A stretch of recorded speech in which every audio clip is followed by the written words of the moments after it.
Good morning, ladies and gentlemen. Today, we are joined by General John W. Nicholson, United States Army. General Nicholson joins us from Kabul, Afghanistan, where he serves as the commander for NATO's Resolute Support Mission and for U.S. Forces Afghanistan.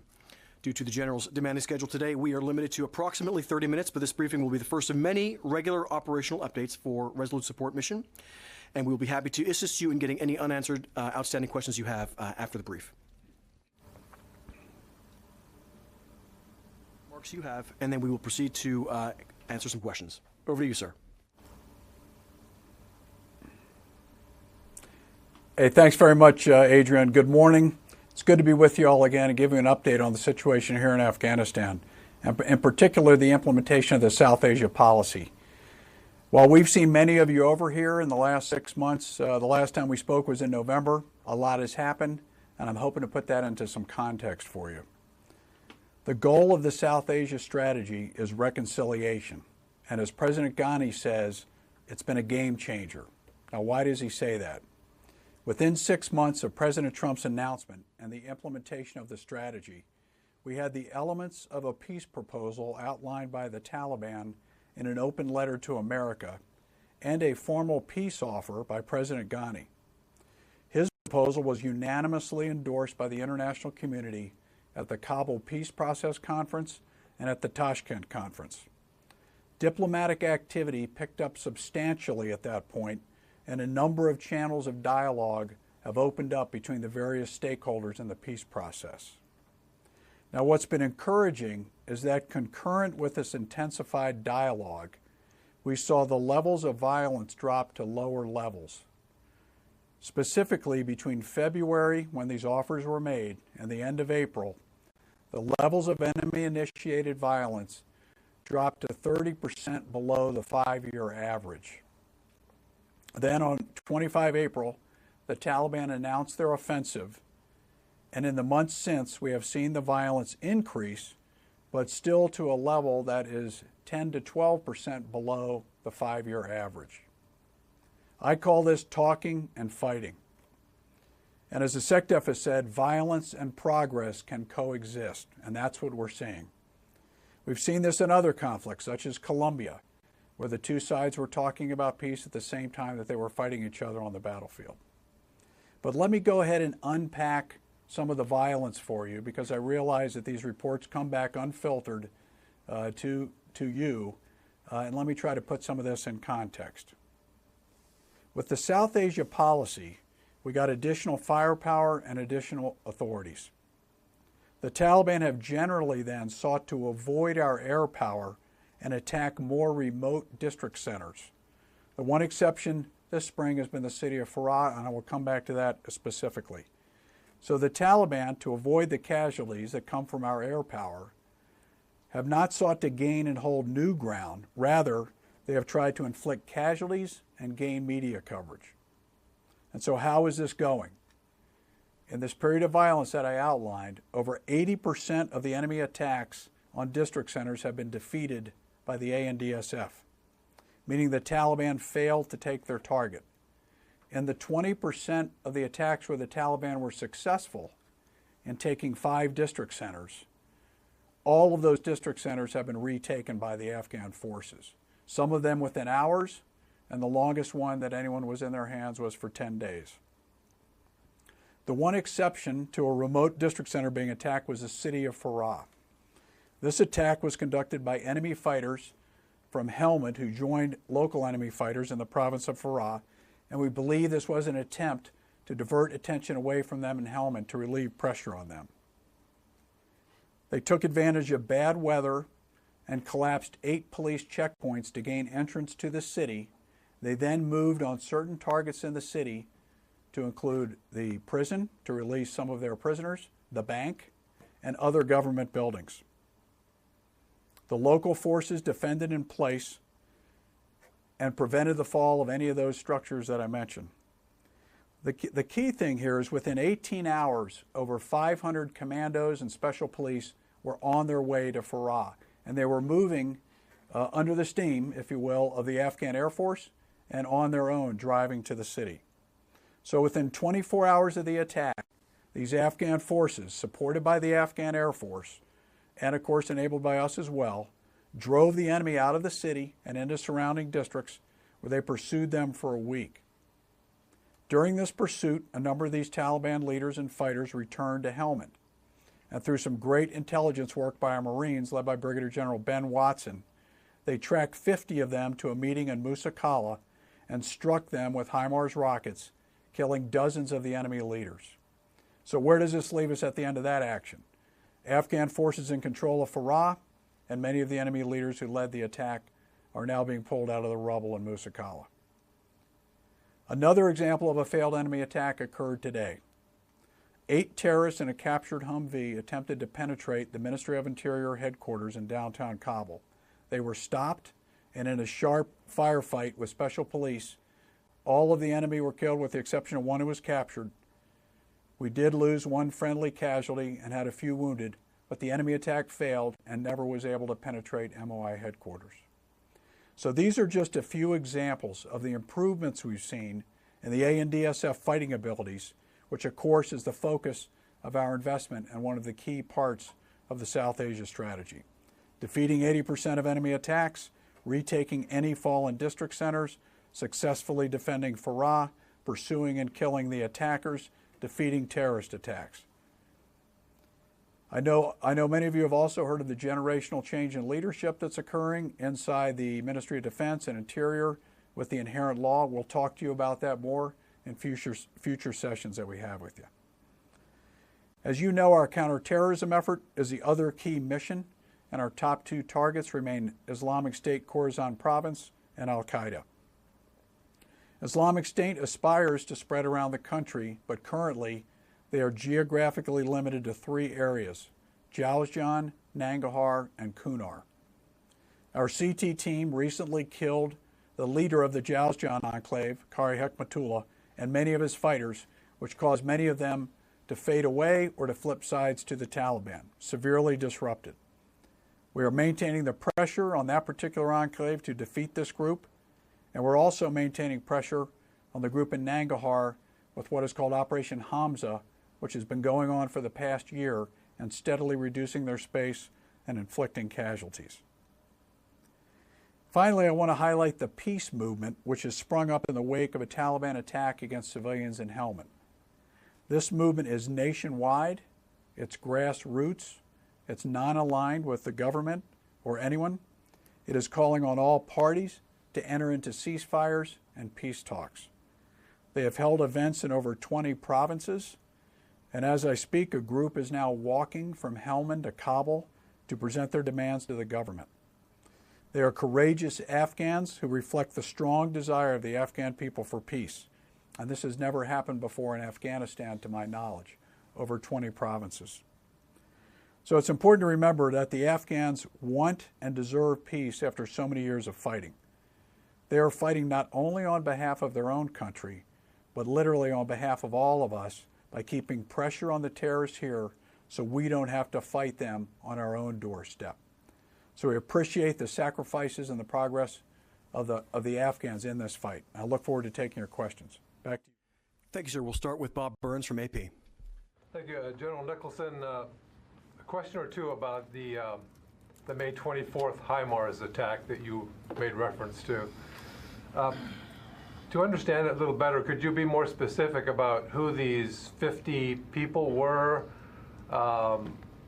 and what would you describe as the strategic significance of taking out those particular people? Yeah, thanks, Bob. The senior Taliban leader who was there was the deputy shadow governor of Helmand and a number of other leaders underneath him. Now, we're still assessing the specific names and positions, but what it looks like it was a group of commanders meeting in part to discuss the operation of Farah that many of them had just participated in. And they obviously thought they were meeting in relative safety in Musa Qala, but our intelligence was able to identify the group and effectively conduct the strike. So this was mainly leaders from what we call the network in Helmand, the Wayne network, led by Abdul Manan, the Taliban shadow governor of Helmand. Many individuals are involved in drug trafficking in Helmand. That's their main source of finance. And in this case, they attempted to again, distract us from Helmand by moving over to Farah to bring some pressure there. We'll provide more details as we learn more about the identities of those who we struck. Just a quick follow-up on my second part of my question about, do you see a broader strategic significance to having hit these people, or is this just a one-off kind of event? I think, our goal in Helmand has been to disrupt that network. As you know, Helmand's been the financial engine of the insurgency. The Taliban draws 60% of their revenue from narcotics, criminal activity, and this group in Helmand in particular are very involved in criminal activity. They seek to continue instability so they can profit from the drug trade. So by striking this group, we do strike at a group that is involved in drug trafficking. More importantly, because of the money they derive from drugs, this has been one of the more well-equipped and well-paid Taliban networks. But by killing leaders, we will achieve a disruptive effect in Helmand. I would not call it strategic significance, but it definitely has a significant local significance in terms of the fight in southern Afghanistan. Next to Corey Dickstein with Stars and Stripes. Thanks, sir. I want to ask the attack this morning on the Interior Ministry. There was an AP photo that came out that appears to show the attacker wearing the old Army Universal camouflage pattern uniforms, and it has wearing a 101st Airborne Division patch on its sleeve. I'd like to know, how often are the enemy able to, get uniforms like that might get them easier through security checkpoints or something like that? And how concerning is that? Is there anything you guys can do about that? And we've also reported that ISIS KP is claiming that attack. Is that accurate? Yeah, thanks for the question. Well, obviously it's a concern if the enemy is wearing old uniforms that might cause a hesitation or a delay. In this case, they were in a captured Humvee. They were wearing old style Army uniforms. The good news is that the guards at the gate, the Afghan guards, immediately recognized these as old uniforms, called on the terrorists to exit the vehicle so they could be checked out, and at that point the fighting started. One of the attackers, I'm told, detonated his suicide vest and actually killed himself and some of his colleagues as they were conducting the attack. They never gained entrance to the the MOI headquarters, and the Crisis Response Unit 222, which is the Special Police Reaction Unit on minutes alert status inside the city, quickly reacted and killed all these terrorists before they could gain entrance to MOI. So it was a short, sharp fight. It obviously concerns us that terrorists have captured vehicles and captured uniforms, but I point to the alertness and the quick reaction by the Afghan security forces on the scene. They did exactly what they were supposed to do. Sadly, one of our Afghan comrades was killed and a few more were wounded, but the attack failed. Just a quick follow-up, I apologize. Have you seen them use that tactic before, though, commandeering American uniforms to try to launch an attack? And does it look like this was ISIS attack?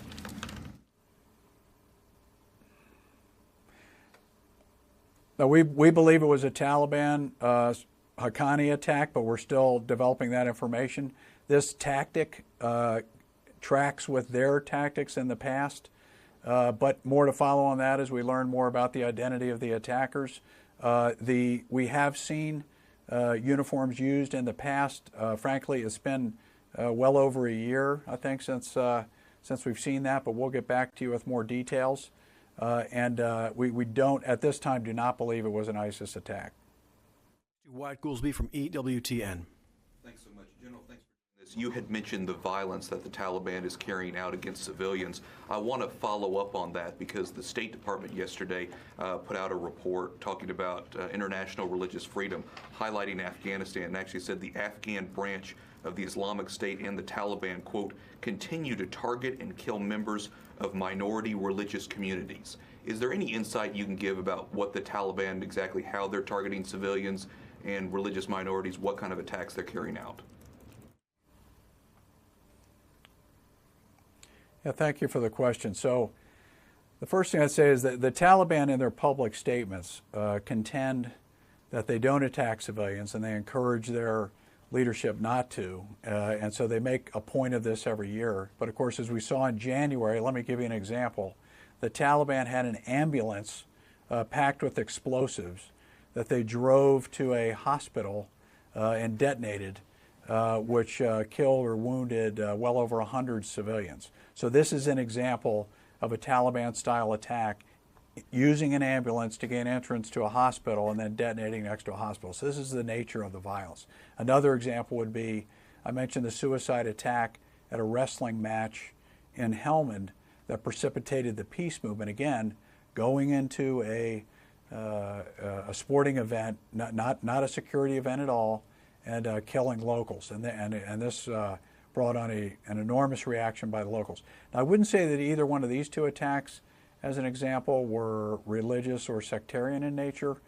Most of the sectarian-style attacks we've seen in Afghanistan have been conducted by ISIS-K, and Islamic State Khorasan has been focused on the Shia population. And so we've seen indiscriminate bombing of voter registration sites, religious gatherings, etc. And so that's our principal concern when it comes to that here. Although it's not unprecedented, and of course we all know from the days of the Taliban, some of the acts they took against the Shia minorities were horrendous, to include, for example, the destruction of the cultural heritage, blowing up the Buddhists, and fighting many Shia in those days. So, but recently I'd say it's ISIS-K has come to the fore as the ones who've been principally focused on sectarian violence against another religious group. Thank you very much. With AFP. Thank you for doing that. I would like to go back to the report of the recent report of SIGAR about the billions of dollars that have been wasted in Afghanistan in the last few years. And he said especially that because the reconstruction effort or stabilization effort was led by the military, it was overestimated its ability to reform the government institution. I wanted to know if you agree with that assessment and if you changed the way the stabilization funds are used now. Yeah, thank you for the question. So we welcome the SIGAR reports. They really help us to see ourselves and help us to continually improve how we do business. This particular report on stabilization primarily covered the period of counterinsurgency, which was the period of ISAF. This mission ended in 2014, and what you saw at that time was many of the resources that have been given to the military under the counterinsurgency campaign were removed at that time. So now that we are in a period of time called Train, Advise, Assist, and since I've been the commander, we've been only in that role, we no longer are involved in the large-scale projects that were mentioned in the SIGAR report on stabilization. I think it's fair to say that we need to learn from this period. We need to look at how we make the best use of resources to move forward. It's important to note, though, that in the 17 years of this war, there have been tremendous strides in social progress inside Afghanistan. For example, health care, women's education, life expectancy. Again, access to health care has reduced some of the infant mortality and maternal mortality. Clean water, polio vaccinations. All of this has resulted in an increase in life expectancy in Afghanistan from the early 40s to almost 60 years old. What we do by improving the living conditions of the Afghan people, ideally, is reduce the potential for recruitment into terrorist groups because their stake in society, their life is better. That is not that, however, is not the purpose of the Resolute Support Mission, and that is not the purpose of the South Asia policy. We are here focused on providing training, advice, and assist to the Afghan forces and doing a counterterrorism mission to bring this war to a peaceful conclusion. The final point I'd say is that there are many, many donors here in Afghanistan that are focused on the areas that you mentioned. So at the Brussels Donor Conference in 2015, over $15 billion in intents to pledge were made by members of the international community, and that these donations are going to assist in many of the areas. But the military is no longer in this business in Afghanistan. If I can follow up, the report also says that corruption was aggravated by the fact that money was spent in regions where the military left afterwards. That military left. So, do you think that corruption is less invasive now?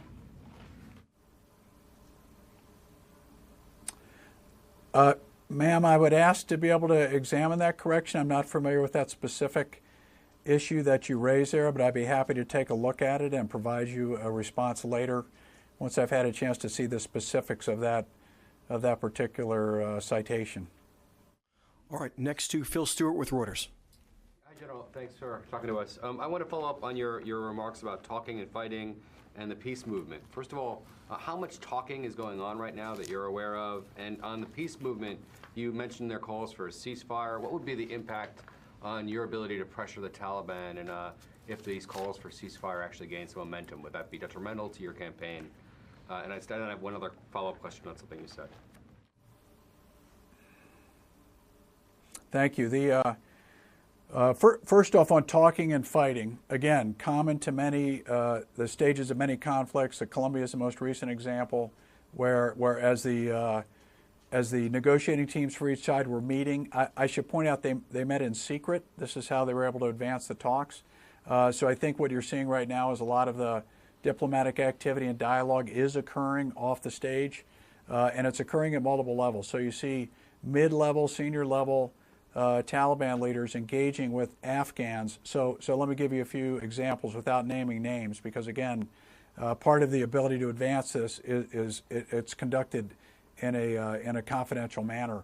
But we see outreach from Taliban fighters who are tired of fighting, who are concerned about the effect of this continued fighting on their country. We've seen some public calls by Taliban leaders. For example, a Taliban judge in northern Afghanistan called on the Taliban leadership to accept President Ghani's peace offer.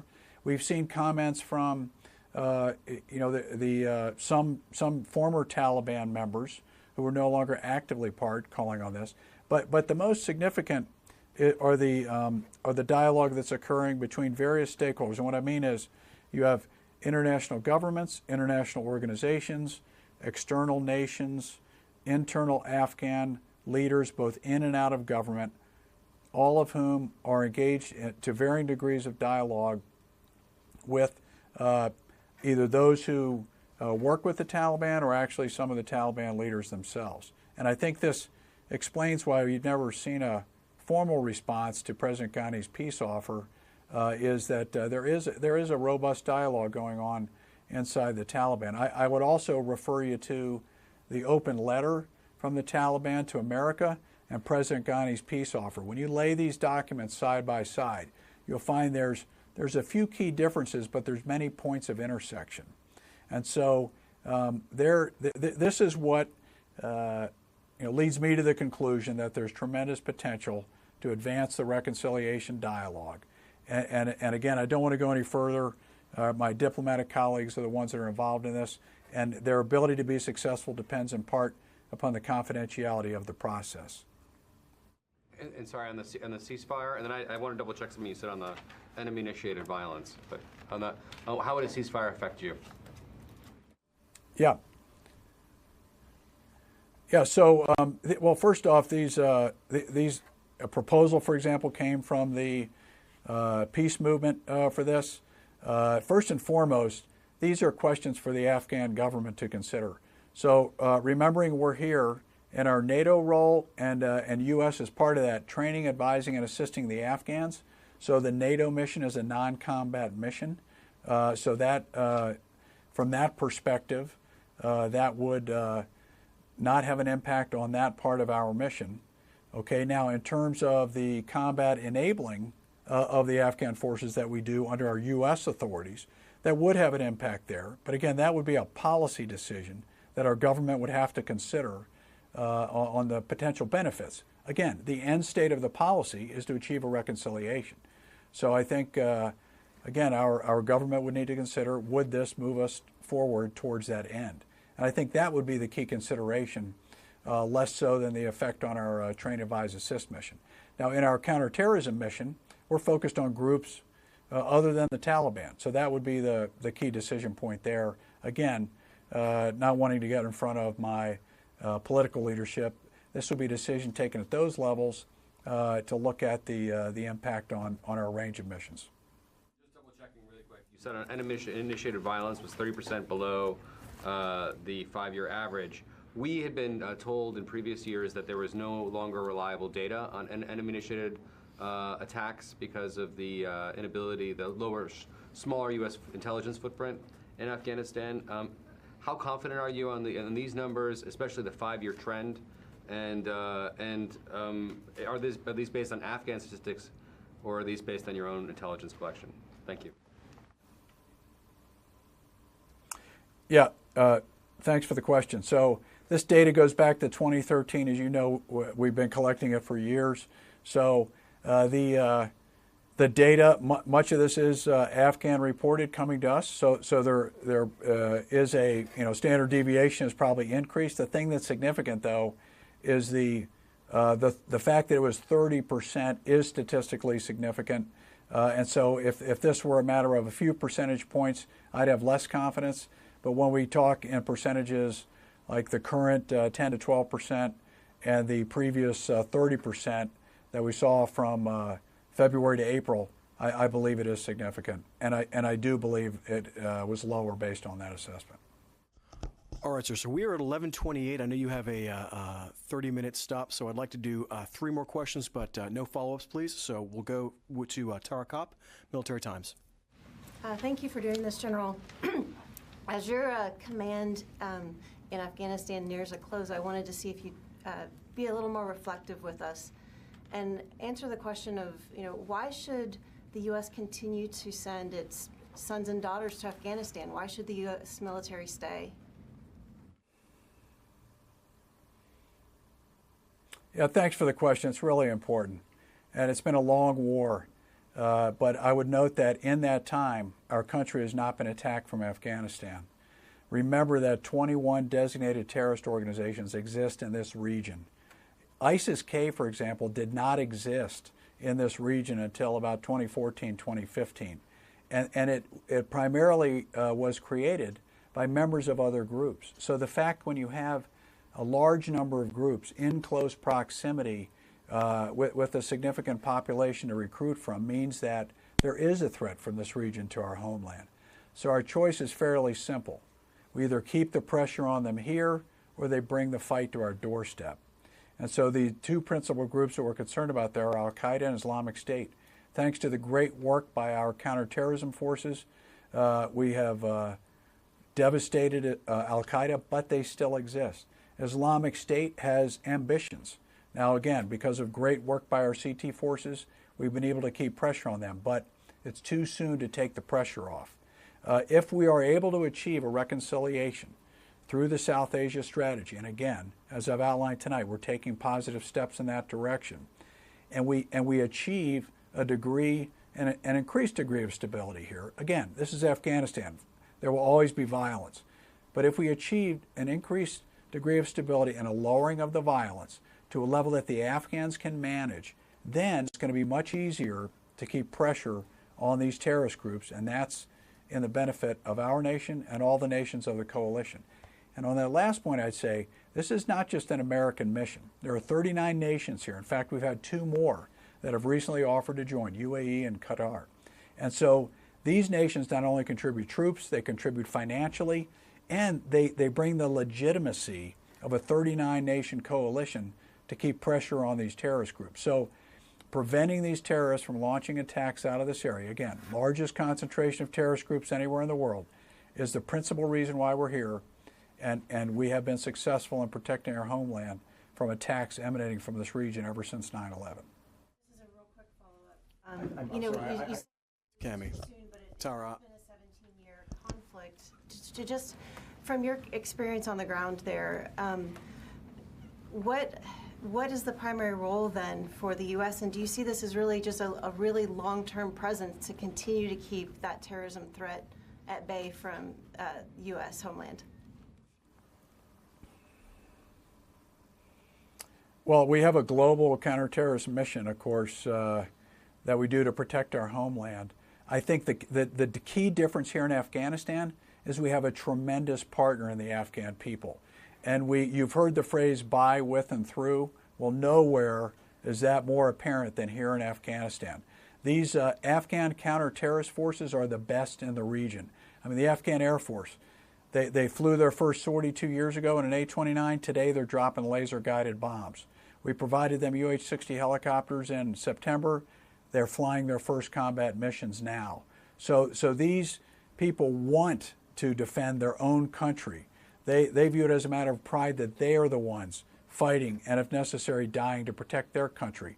They are grateful for our presence. And no, I think that once we achieve the ends of the South Asia strategy, a reconciliation that lowers the violence to a level that they can manage, then our presence, that will be the time to reassess our presence. All right, now we have time for one more, so the last one will go to Cami McCormick. Thanks, General.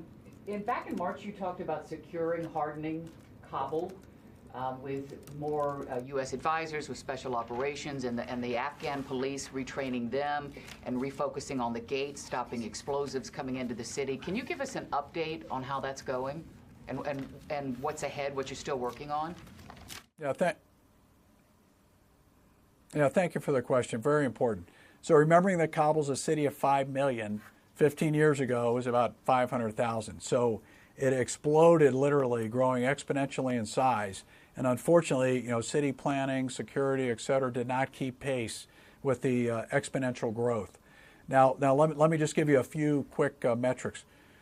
We're approaching the 1-year anniversary of the Mega V bid that struck in Kabul on 31 May 2017 that caused over 600 casualties. You'll note that in the year since then, we have not had another Mega V bid inside this city. And in fact, we've had a slight reduction in the number of vehicle-borne IEDs. I credit this to the Afghan security forces who have done things like physical security measures, improved checkpoints, more thorough searches. Has this caused disruptions in the city? Yes, in terms of traffic flows and all that, and the government's working hard to manage that. But what it's meant has been tougher for the enemy to penetrate the city with vehicle-borne IEDs. Now, what we've seen also is a reduction in Taliban and Haqqani activity, and this is because of the very focused counterterrorism effort on the networks that attack Kabul city. Now, this has been work done by Afghan counterterrorism forces working with our forces that has reduced the number of Taliban and Haqqani attacks. Unfortunately, some of that reduction has been made up by the ISIS-K attacks. The ISIS-K attacks are different in nature. They tend to be person-borne suicide vests, so a suicide bomber. They're very indiscriminate in terms of who they attack. As I mentioned before, they're sectarian in nature, so we see attacks on places of religious worship, Shia worship, voter registration in Shia areas, etc. So this uptick in ISIS-K attacks has, to some extent, offset the reduction and because of the CT effort and the effectiveness or improved effectiveness of the ANDSF against Taliban and Haqqani. We still have a long way to go, but we're encouraged by the fact that we have seen that reduction in vehicle-borne IEDs, in particular around the diplomatic and government zone, the security has improved because of these physical security measures and so forth. We're also seeing increasing professionalism amongst the Afghan police forces in the city. The Army now is responsible for the gates around the city, and all of the district commanders inside the city for the police have been replaced with new commanders who are going through retraining. The Minister of Interior has started a model police district program inside the city, and will start one district at a time, improving the professionalism, competence, training, equipping, etc. of the police. So we're seeing a real concerted effort on the part of our Afghan partners to achieve improvements. I also want to flag and compliment our allies in this regard. So inside the city we have Train Advise Assist Command Capital, which is run by our Turkish allies. They have brought in a robust police advising team to help work with the police. They also help advise the 111th Capital Division. We have put SFAB teams, Security Force Assistant Brigade, specially trained Army advisors inside the city working with these units to improve them. We also have a force called the Kabul Security Force, which is led by our British allies. And we also have other troops inside there, Danes, Americans, etc. All of these troops are contributing to helping to improve the Kabul security. We're also getting help from JIDA, which is the U.S. DoD organization which helps with counter-ID and other force protection measures. So it's a full court press to improve security in Kabul, and we are seeing some improvements, but again, a lot of work to do, and we're staying on it. Thank you very much, General. Do you have any closing words for the group? Now, listen, I wanted to extend an invitation to all of you to come out again. I know many of you have traveled here since we last talked in November. We look forward to hosting you again. We look forward to the weekly engagements. We're going to bring in different subject matter experts to talk on different subjects.